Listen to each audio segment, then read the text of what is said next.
Hi, everybody. Welcome to HyFlex Teaching and Learning.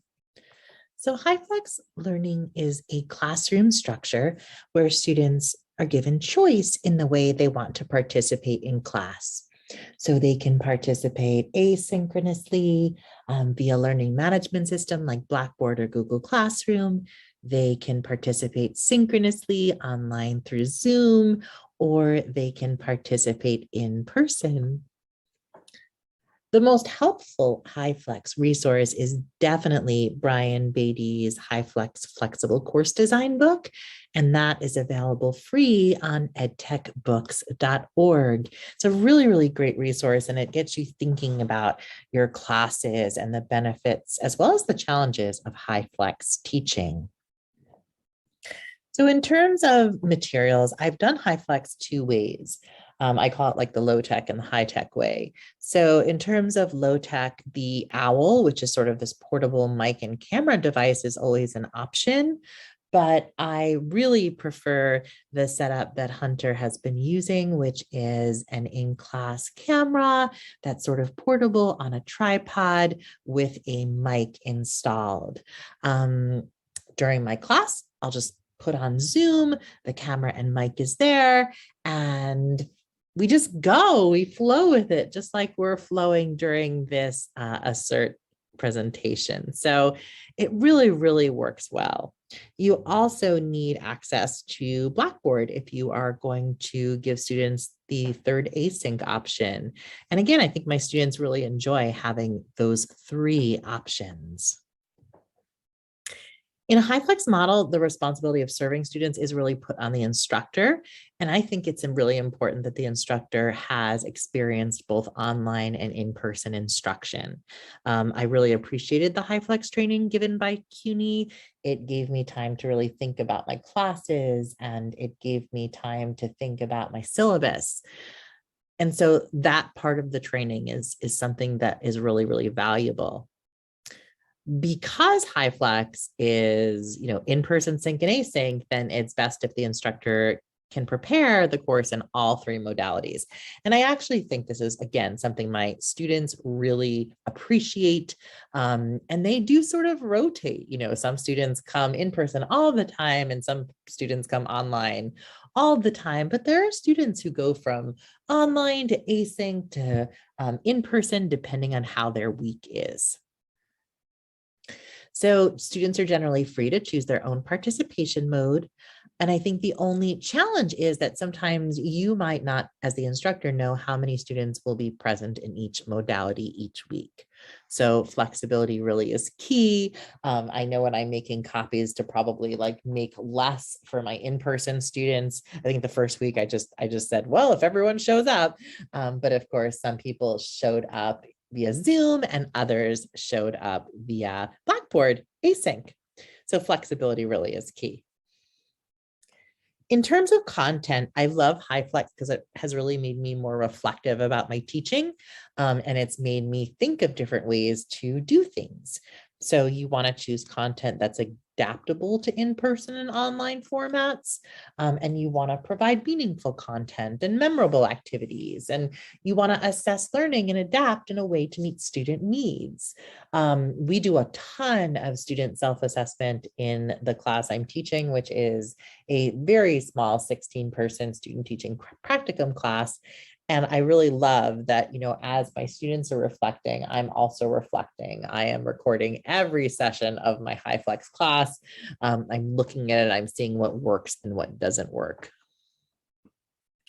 In terms of assessment, I think both formative and summative assessments do have to be differentiated.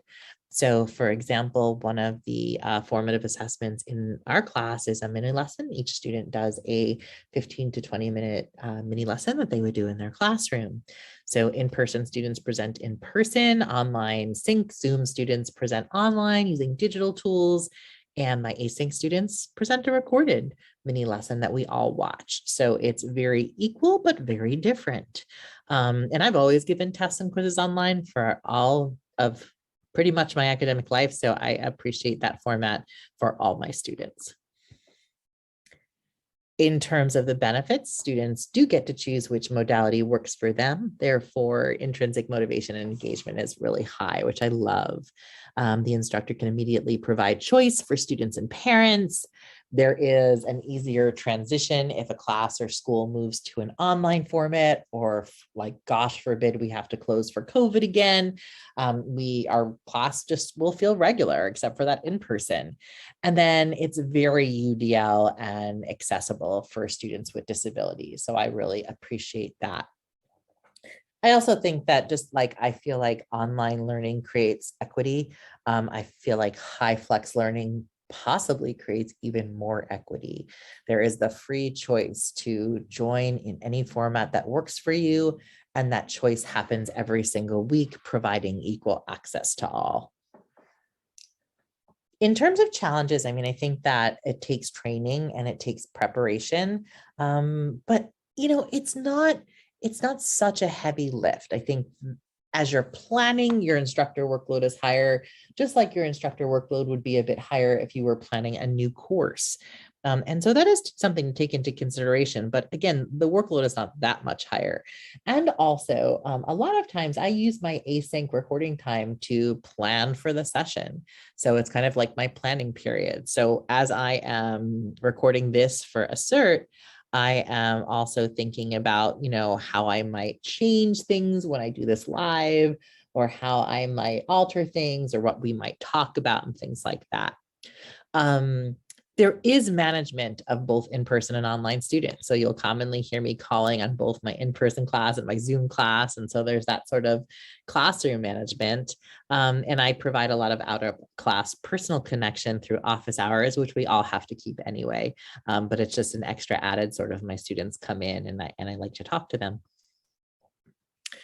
When we first started the HyFlex class, I gave my students a survey because I wanted them to really understand HyFlex learning. So I gave them a reading about HyFlex, but I also gave them a survey. And so I made it a choice as to whether they responded or not. So 12 out of 16 responded. And you can see that most people have never participated in a HyFlex model. My students are K-12 graduate teachers and adolescent SPED, so they might have had their classrooms or their schools that participated in HyFlex. And this is true. I mean, you see about a quarter of my students did have classrooms or have seen a HyFlex classroom before. I love that my students were super excited about engaging in the HyFlex class. I think that was so awesome. And, there's one student that said, I don't know, we'll see how it goes. And I think they're even having a good time. In terms of preferred mode of classroom attendance, you have most people doing sort of a mix of in-person online, and that ends up being true. You have one student that really just wanted to join async, a couple of students that wanted to join sync via Zoom, and a couple of students in person. I think that now that class has started, I do have sort of, I have about 4 students who are regularly in person. I have a lot more students on Zoom joining in sync and really participating. And I have a couple of students that do the async option. And so, yeah, I think this is probably this question, I probably will engage in this HyFlex class. I think that's probably true. I think a lot of them do join via Zoom. We have a little bit less in person, and then 1 or 2 students that join async. Interestingly, I wrote this question and I thought everyone was going to say that the reason why they chose their above preferred modality was because of COVID. But as you can see, a lot of students said that they had a long commute, so they prefer the modality. Other students say they prefer in-person class formats. Some person said, like childcare and work and hunter responsibilities are difficult, so the diverse scheduling fits with my needs. And all of them were really happy to have the choice. So again, it's a choice I love. It's very participatory. It's making me more reflective on my teaching, and it's really exciting. So I hope you too consider HyFlex teaching and learning for your classes as well. And I hope you have a fantastic day. Hi, my name is Kristen Hodnett. I work with Gina in the special ed department. We both teach adolescent generalist educators. And I'm doing HyFlex in the same room as Gina, which has been wonderful because it's a little bit of trial and error, and the error is like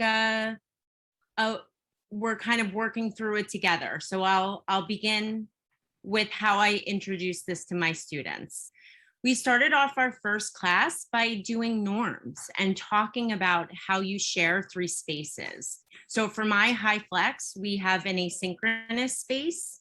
We have a synchronous space with video, which is exactly how we're all together now. And then we have a live space, which would mimic what Gina's doing right now in a room. And we talk about how we bring those 3 spaces together. So one of the things I do is I ask my students to RSVP for every session. So before the session occurs, they have to decide how they want to learn, and then they RSVP with their preferred learning method. The only time the RSVP is allowed to change is COVID related. So if they chose in person and they have a health scare because they're teachers or they've been suggested to quarantine, that's been our only bump in the road for in person. But the thing I tried to stress with them with our HyFlex is if you choose to come in person and it's raining, that's not a good enough reason to not show up for your in-person class. So we're not going to let weather or mood dictate how we learn. We're going to really think about what our preferences are and who we are as a learner in a shared space. The other thing that I've been doing that's really helpful, and then I'll move into like camera placement and the logistics of the space, is we've been using shared documents. So much like Gina said, chats are in my class for encouragement and like celebrations. So students can use the chat, but it's not for question asking. It's not for like expanding on content. It's to like cheer each other on because they're all like brand new teachers. So they use the chat to like celebrate an accomplishment, or if somebody's sharing, they use the chat in that way. And I always have it visible on the screen so that people in the room or people online can see it. Otherwise, we use shared documents. So shared documents are often Google tools for us. So we'll use a Google slide where we all have conversations around it with comments. So whether you're in person, you're asynchronous, or you're synchronous online, you're all using the same tool to share your voices, to respond to questions, to add your input. I've also used Jamboard, which I like a lot. And what I've started embedding in our Jamboard are opportunities for feedback, which I actually got from Gina sharing in the past. Just asking students like, hey, what learning approach did you pick this week? And how did it feel? What did you think about learning this content in this way? So there's a visual collaborative for that. I've added in a parking lot. So no matter where you're at, you can ask a question that I can respond to. So that's right at the front of our Jamboard or right at the front of our Google presentation, and students just use Post-its or notes to ask a question. That's how we've been collaborating in space. And when we do like live discussions, we talk across platforms. So we either have a conversation with all of us being in, breakout rooms. Maybe this is a good part for me to just explain my class dynamics. What I've been noticing in terms of RSVP is the synchronous Zoom is the overwhelming preference in my group. And then I'm about 10 to 20% on the margins. So I have about 10% picking asynchronous, and then I have about 10 to 20% picking live depending on the week. So there's, much more conversation happening online. But when we do online discussions in small groups, I use breakout rooms, and then students who are in person are assigned to a breakout room, and they're just earbudding it and engaging in the conversation across synchronous peers and in-person peers, with me popping in and out of each group. In the classroom space, I found the best place for the camera for me to be directly in front of the board. So what that does is it pushes me into the class. I sit with the students that are in the session, and then we all engage with the students that are online because they're in front of us. And what I like about this is that I'm with the in-person students. So I don't feel like my back is to them because I'm with them. I'm sitting in the same group as them. And then we're all facing the online students. So I feel like I'm able to be part of both groups when I do that. I think Gina might have shared, and I'm sorry I missed it, but the camera placement was probably the biggest hurdle for me. You know, I had it in the back of the room, I had it at the side of the room. There was a lot of like my side face visible or like the back of me visible. And I just couldn't figure out how to give both groups my attention. And I found the best way to be present is to actually be with the group that's present, like sitting with them, and then face the group that's online just like the rest of the class does. And once I did that, I felt like it was helpful. And then just a couple of learning experiences I'm having. When considering motivation, I found that just applying some light consequences. So for example, I have high expectations of how my students participate and show up in class. So much like Gina shared, my class is like a lively discussion. We are talking and interacting and doing learning activities throughout the whole class. So if a student chooses one learning style and they don't show up for it, and I use like a 5-point rubric, no matter which learning style they pick. So there's 5 ways to earn points in class. There's 5 ways to earn points synchronous Zoom. And then there's 5 ways to earn points through asynchronous learning. If they don't show up for their learning, they're not allowed to pick that learning the next time.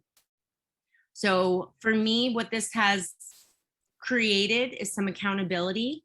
And I have to be honest, I was thinking of it more with asynchronous. I was concerned that I would have students picking an asynchronous learning style and then not show up for learning. And then them kind of be like off without support. And I found that that was really helpful, having that conversation with them. You can pick any learning style you want, but if you happen to pick one that you don't show up for, you lose that choice for the next round. And it's just a 1-round loss of choice. And then it goes back to full open choice after that. I feel like this might be a good place to open it up for questions, right? Yeah. Because I'm also only exploring 2 options, online synchronous and online asynchronous. The reason is that I taught this big intro to theater course in the past in person, but now I'm teaching it online synchronously.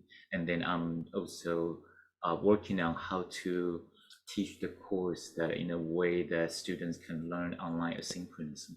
So actually I'm still in the process of learning and how to build the course content, like what Gina just said, to make the content available for the students, and also to design activities that students could accomplish on site as well as asynchronously. So maybe this is a way to answer Carol's question. So when I joined the pilot program and I asked about this, and it was okay for me to experiment with this because I'm not sure, but I would say that this has been a very enriching process, because I also believe in the flexibility given to students. But now for me, I do have a lot to learn, how to make the 2 different teaching modalities comparable, at least, if not exactly the same, how they could be comparable. And that's something I'm learning as well. Even though I taught the course before with all the slides, lecture notes, and I know the material, but to turn them into these different teaching modalities, I do need some work and rethinking of my teaching. But I would say that I feel secure this semester by trying out 2 modalities, in that I feel like if I could learn how to do them well, maybe I'll be able to add another one or try a different 2. But I need to start somewhere small.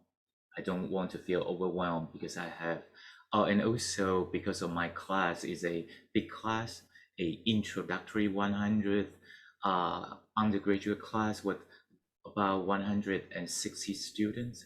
I also have TAs. So my TAs are teaching in person. And so the idea was that we were trying to make these teaching modalities like complementary to each other. So I'm offering the big lectures online synchronously and asynchronously, and my TAs could take the ideas into the smaller discussion groups. So we are still in the process of learning. So I've been in touch with my TAs, and so far it seems to work for this big class in this way. But as Gina mentioned about her class size, so my class size is much larger. So that's another thing to consider for the HyFlex teaching model. And so far I'm still on this journey, and I'm very interested in exploring more and how to help students learn more through different modalities. And so that's my journey so far. I always think like Dongshin is the bravest of all of us, right? Because we have smaller classes and you're doing this in a large class. And I love like the intentionality you're putting in. I think that's the best. You're so thoughtful. Because it could be overwhelming, isn't it? Yeah. So I mean, I want to start somewhere small, but I want to make sure the students are learning. So I guess that's my approach.